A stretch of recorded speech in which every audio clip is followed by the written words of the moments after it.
بخاری، شما اگر دنبال گنج بخاری هستید، اگر این دریچه باز بود امکان وجود گنج خیلی میره بالا، اما همینجا هم شما به یک دوراهی میرسید.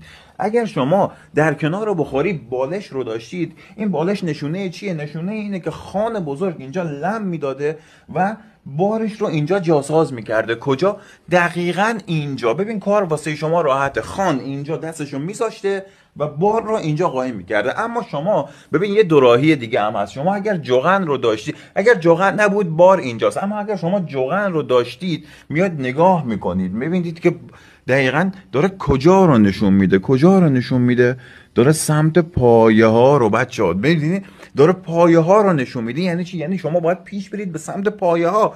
به همین راحتی هم نیست که شما بگید من بخاری رو دیدم راحت به گنج برسم. نه، ببینید جغن هست، بالش هست، نماد سیخ و سنجاقی که روی فرش افتاده هست، خیلی چیزا دخیله بچه ها. شما اگر به نماد سیخ و سنگ برسی از یک مسیر باید بری، اگر این بود یه چیزی.